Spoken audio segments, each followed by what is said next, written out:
itu jam 11 apa jam 12 malam itu kita udah selesai kan, udah selesai lah yang tugas kita pada hari itu, malam itu di puskesmas.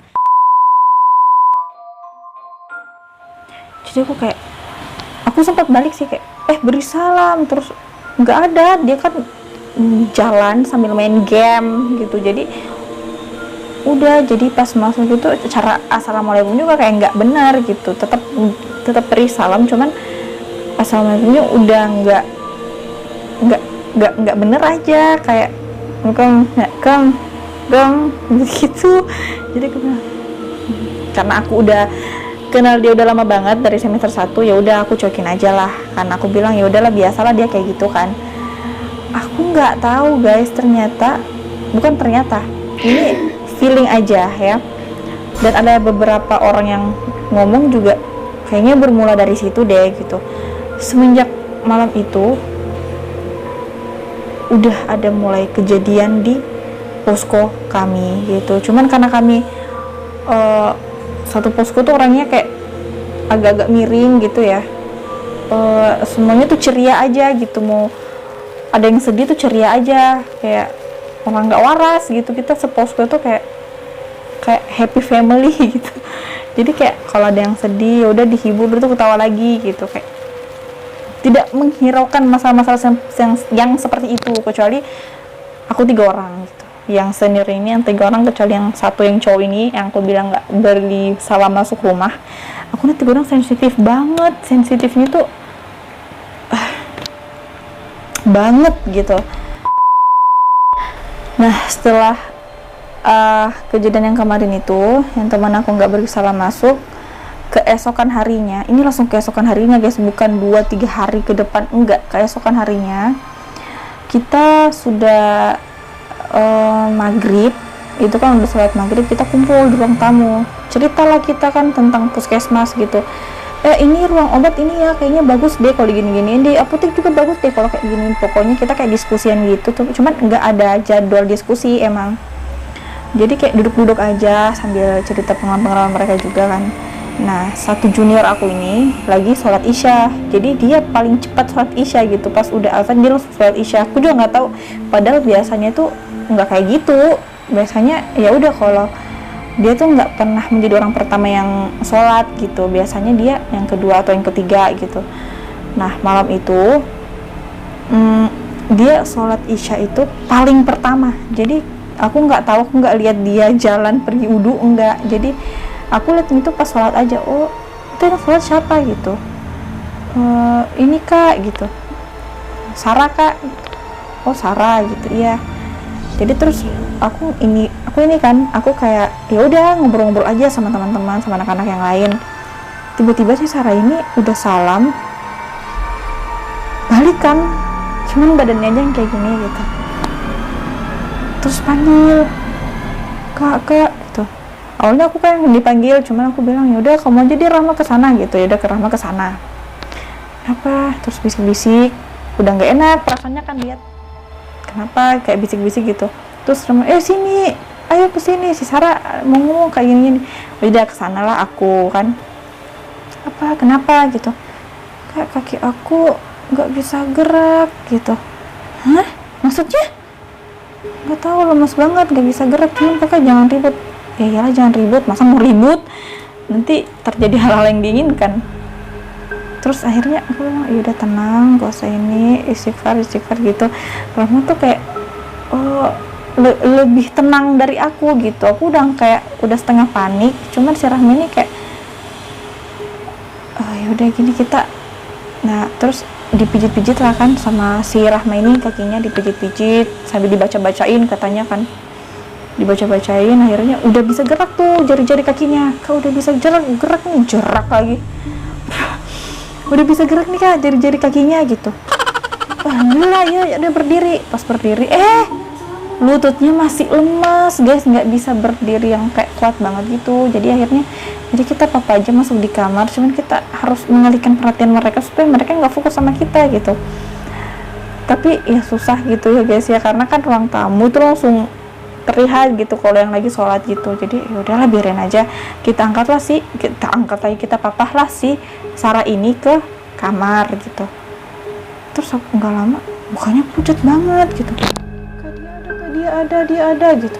Siapa itu? Kak, di ini depan kamar yang ada sofa itu, tempatnya si cowok-cowoknya tidur gitu. Ini gimana? Aku tuh kayak pengen ketawa sama panik, nggak tahu kecampur aduk lah waktu itu. Terus si Rame ini bilang, udah istighfar gitu.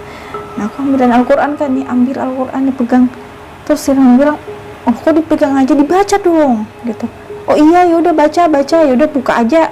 Pas buka itu langsung kamu baca aja itu gitu. Jadi si Sarah ini udah kan baca kan.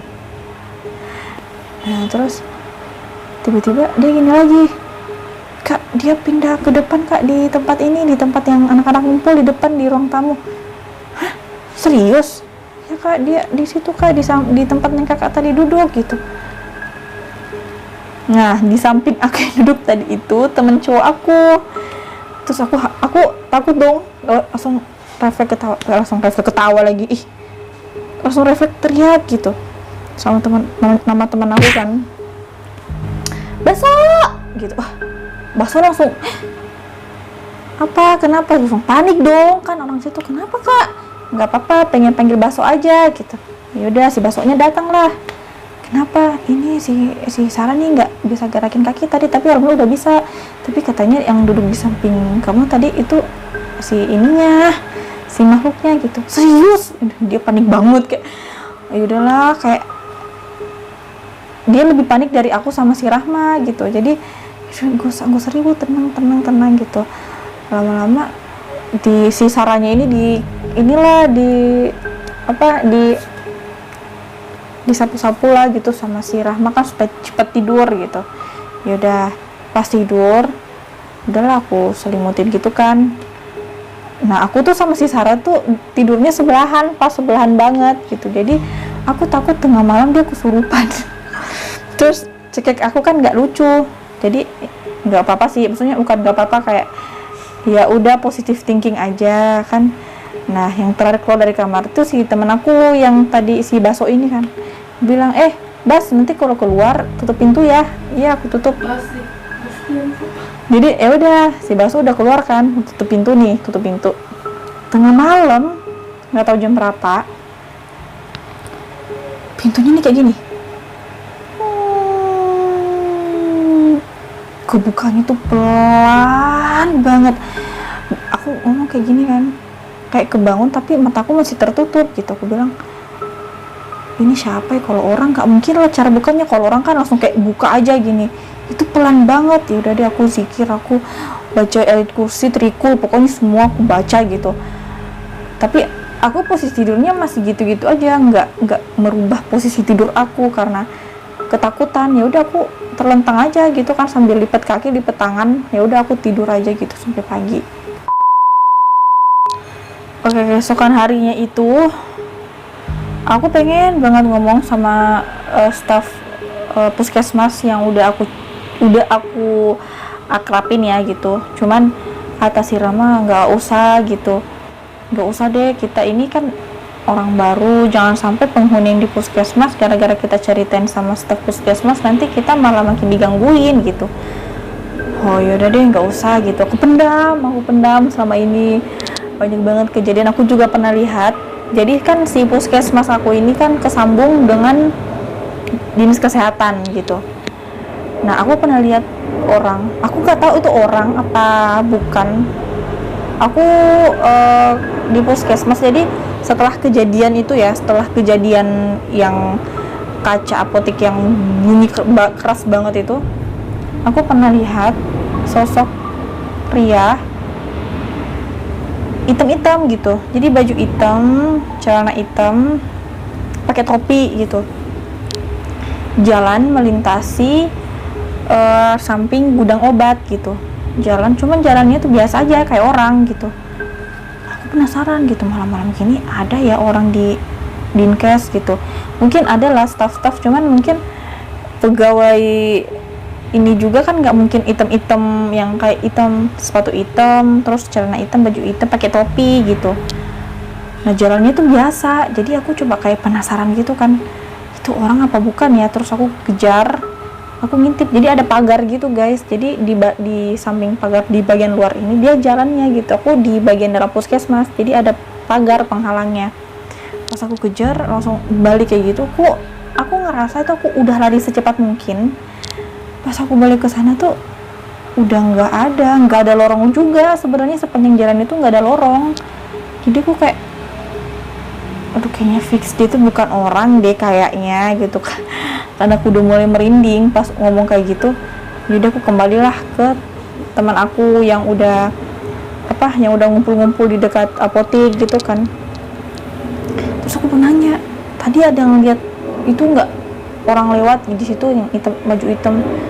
Enggak, kamu jangan bikin takut gitu. Waktu itu kan baru aja udah maghrib ya, jadi aku juga udah nggak berani yang kayak lebih telusurin lagi, karena aku udah lihat ya udah nggak ada gitu, padahal aku larinya itu berapa detik aja gitu, kok tiba-tiba hilang, setidaknya kan masih ada lah gitu, bayangan-bayangannya tuh udah nggak ada sama sekali guys.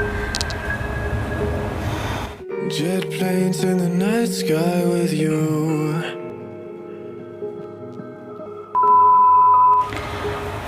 Nah setelah kejadian itu yang udah lihat orang gitu kan, aku udah mulai ceritalah sama pegawai puskesmas, namanya Kak Kandar gitu kan, coba cerita. Terus dia bilang ya sebenarnya di sini tuh udah banyak banget kejadian-kejadian aneh gitu, cuman yang nggak mungkin lah kan kalian diceritain, jangan sampai kalian nggak nyaman KKN di sini gitu. Ceritain, Kak, aku udah pernah lihat ini, terus pernah kejadian ini juga gitu. Ya nggak apa-apa, itu nggak usah terlalu dipikirin katanya, karena mereka juga udah ada di sini tuh udah sejak lama gitu, kita nggak bisa usir mereka juga gitu. Iya juga sih sebenarnya ya, jadi katanya kalau ada kejadian-kejadian aneh ya baca-bacaan aja gitu. Oh iya Kak gitu. Ternyata si Kak Kandar ini lebih banyak mengalami hal-hal kayak gitu, malah dia biasa aja gitu. Katanya pernah boncengin hantu lah, pernah ngobrol sampai ditakut-takutin di puskesmas, karena dia selalu sendiri guys, jadi dia tuh kayak menjadi orang yang terakhir keluar dari puskesmas gitu.